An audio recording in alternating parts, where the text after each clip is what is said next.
Hey, this is Linda with Little Wendy's Daydreaming, and I am making my second batch of tallow soap. I had a couple of questions. The last video, the camera, I guess I either turned it off or I didn't turn it back on. I didn't show you how I cut my soap. And I also had a couple of questions about adding color or fragrance. So this one is going to be a lemon tea, and it will also have some shimmery yellow and shimmery blue coloring. So we will get to that, and I'll show you how I do it. Okay, so I got my prep ready. I have my mica that I'm going to put in. I have my tea, sodium hydroxide water, and I have my melted tallow.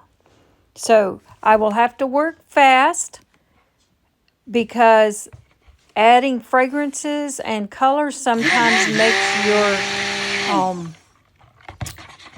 makes your solution go quicker, and I don't want it to seize up on me and already start melting before I'm ready to pour. So I go ahead and make sure they're incorporated good. Then I separated two colors. I poured part of it in another container, and then I will put the colors in each one of them. It takes a couple of minutes because these little packets are kind of small, and as you can see with gloves, it is a little more difficult. So that is kind of shimmery gold mica powder, and it is made for soaps, so it is safe. And as you can see, I'm also wearing my gloves, and I have eye protection, I have long sleeves, and I also have shoes on. So anyway, I am making sure that this mica powder is incorporated really well. It's still got a few lumps in it. And the more that I stir it with the blender, though, the faster it starts saponifying. And I want to get this done and poured in that mold before it starts doing that. And if it does, I can still fix it. It just won't turn out the way I expected. So the next color is blue.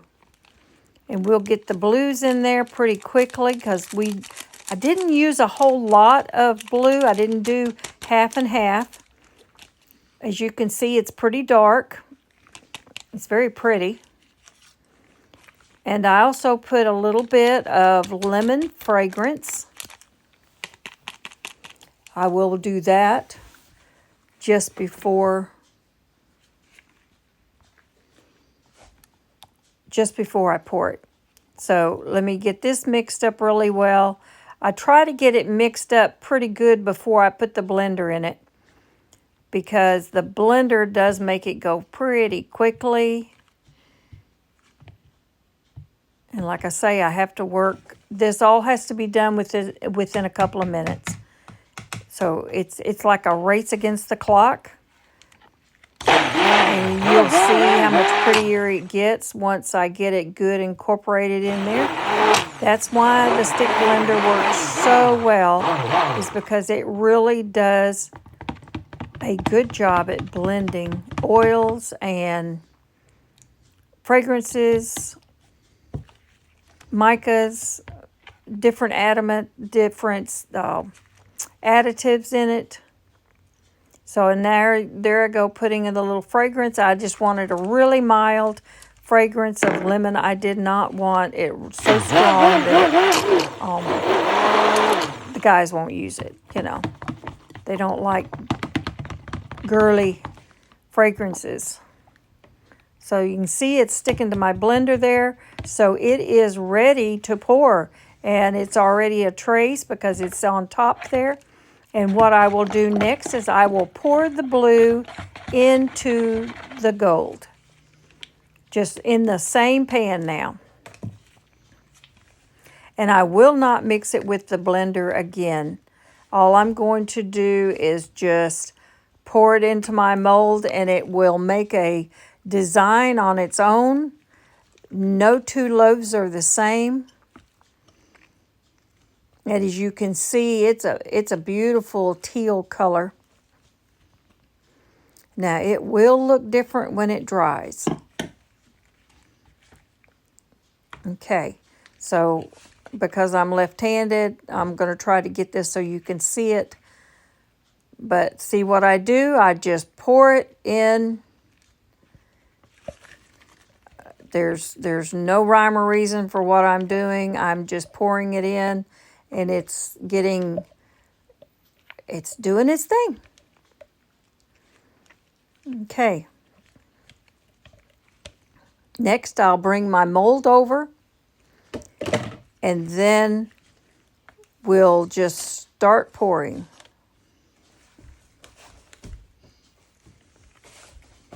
And I'm left-handed, so I'm trying to stay out of your way. See how it's just swirling down in there on its own? There we go. And then I will scrape the rest of it.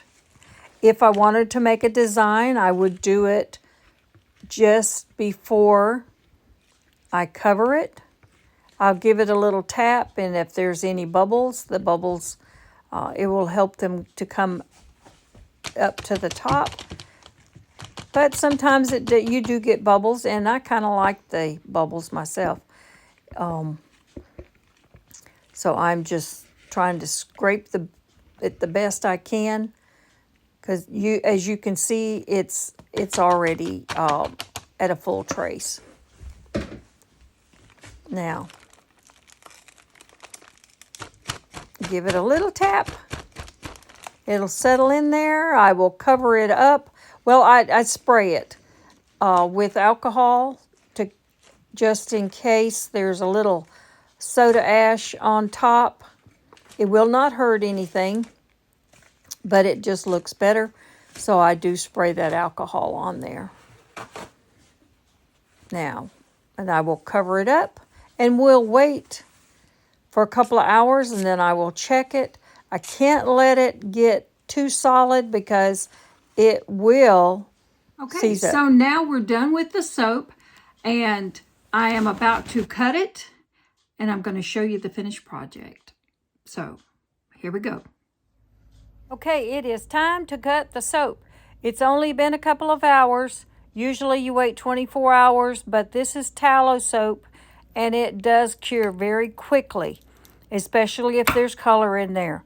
So if the loaf is actually still warm, but as you can see, it cuts nicely. This is a cheese grater that we got from Target. You can get them from Walmart and Amazon, and they're all usually under $20. This one has a marble base, which I like very well. And as you can see, it cuts nice pieces. If you can keep them straight, it will cut nice pieces. I cut with a knife, and I can cut some wonky slices. But this really does help me to keep my bars a little more uniform. When they're cured, they will be around 4 ounces. Perfect. Some may be a little more, but once they're cured, they do shrink as they're drying. As you can see, these are really pretty. The center is a little bit warm still, but after I cut them, I'll leave them alone, and they'll go ahead and finish setting. I do run my fingers along the wire to clean it off so that it doesn't leave any more scratch marks than it would normally. But this is farmhouse soap, and I'll show you in a second what I do to make the edges cleaner. If you want to, you don't have to. But if I'm going to sell them, then I do clean them up a little bit. Sometimes I leave them like this just because I like the farmhouse look. So let me get the rest of these cut, and I'll show you what I do to trim them up. I might have to speed this up a little bit. But as you can see, this little cheese cutter, and it's made to cut a good size cheese, block, and it does really well with soap, and it does really beautiful pieces. This was the 2-color lemon swirl. I put a little bit of lemon fragrance, and I used the gold mica for coloring and the blue mica for coloring. And I did use a little bit of frozen tea ice cubes in the sodium hydroxide to help keep it, go ahead and get it to start cooling off, because you have to have your soap. Well, I do. I like to have my soap and my lye water about the same temperature, anywhere from 100 to 130. If they're both within that range, usually 5 to 10, they still do well. But as you can see, this tallow soap sets very quickly. But that is some beautiful soap, if I have to say so myself. I'm really proud of it. So I hope you've enjoyed today's Soaping 101 Tallow Soap with fragrance and color. So I hope you hit that thumbs up when you go out if you found this video of interest, and if you would like to come back and see more of soap cutting and soap making.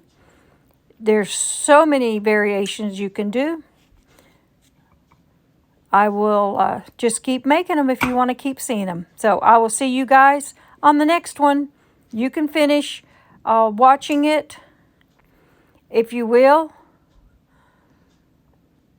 And I'll show you that little trimming. You can trim it with a spoon. You can trim it with a butter knife. You can trim it with anything. But I like to use a potato peeler, a carrot peeler, a vegetable peeler, whatever you want to call it. That's what I like to use. It's not a fancy one. It's probably $1. You can see that one's a little bit wet, so it has not quite set up yet, but it will. And it'll make a beautiful bar. In about 4 weeks, it'll be completely cured. 6 weeks on some, but it'll be nice and dry, and your soap will last longer. For those of you who have not used handmade soap, after you use it, be sure and put it on something that drains well, so it's not just sitting in water, because it will get like any soap, it won't last long. It'll get a little bit slimy just because it's sitting in water. But this is the last one. Is tricky because I'm running out of room, but I'm going to get that last bar. The little pieces you saw that I cut off earlier, I will take those and cut them into small pieces, and that will be little samples for someone to try at my festival. We're having a festival this weekend, and we're having another one in November. So I'll take those little pieces and let folks use them at the festival. Try them out. But here is what I do. Oh, let's see, I needed to straighten this one up a little bit, so I got my handy little knife out. It's not that sharp, but I think I'm going to have to invest in some knives. Now that cleaned up very nicely.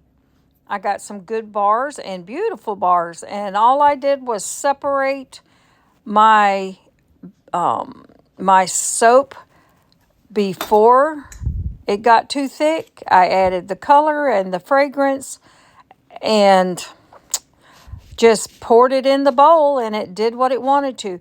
There won't be 2 bars exactly alike with this method.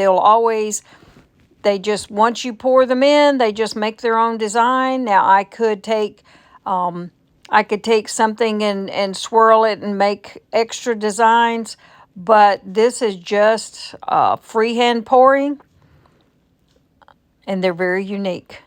So I hope you enjoyed this.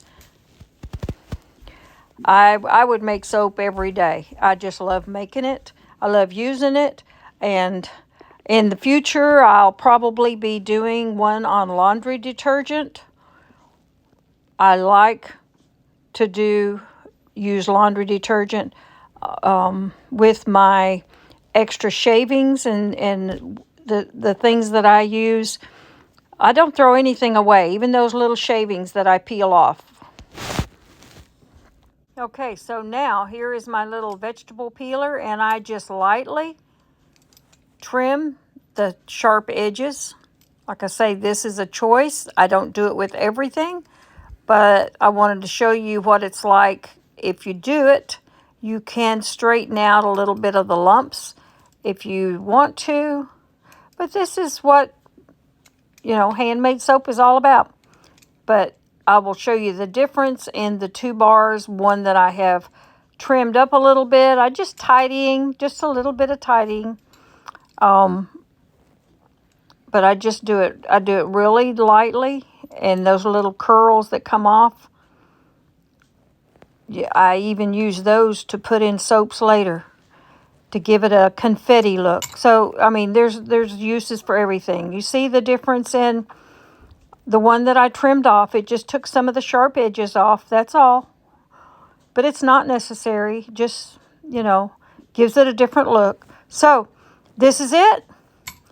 Y'all have any questions or any comments? Please leave them in the comment section below, and we'll see you next time.